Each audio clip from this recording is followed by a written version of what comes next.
কাকরোল এটার নাম শুনলেই জানি আমার কেমন লাগে, আর খেতে না জানি কেমন হবে। নমস্কার বন্ধুরা, কেমন আছেন সবাই? যারা এটা ভাবেন কাকরোলের, তাদেরকে আমি আজকে একটা কাকরোলে ভর্তা করে দেখাবো। সম্পূর্ণ ভিডিওটা দেখে আমার পাশেই থাকবে।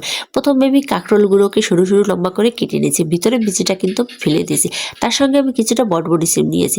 এবার কড়াইতে গরম জল দিয়েছি। এবার সেই কাকরোল আর বটবটি সিমটা এবার গরম জলের ভিতরে দিয়ে সিদ্ধ করে নেবো। তার সঙ্গে দিয়ে দিচ্ছি আমি এই কয়টা রসুন, তারপর দিয়ে দেবো হচ্ছে কয়টা কাঁচা লঙ্কা আর একটু সামান্য লবণ দিয়ে আমি হালকা নাড়াচাড়া করে এই কাঁকরোল আর বরবটি সিমটা সিদ্ধ হওয়ার জন্য কিছুক্ষণ অপেক্ষা করব, ভালোভাবে যাতে সিদ্ধ হয়ে নরম হয়ে যায়। তার জন্য আমি কাঁকরোল আর বরবটি সিমটা কিছুক্ষণের জন্য ঢেকে দিচ্ছি।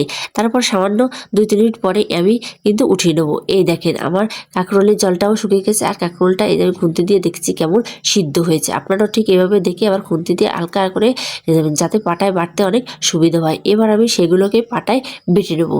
এই দেখেন পাটায় বেটে নিয়েছি, একদম মিহি করে বেটে নিয়েছি। তারপর আমি আগে থেকে পেঁয়াজটাকে ভেজে রেখেছিলাম। এবার সেই ভাজা পেঁয়াজটা কাঁকরোল আর বটবটি সিম বেটে রেখেছি তার ভিতরে দিয়ে দেবো একটু সরিষার তেল। সরিষার তেল কিন্তু আমি আগে একটু ব্যবহার করে দিই, এখন একটু পরিমাণে বেশি দেবো।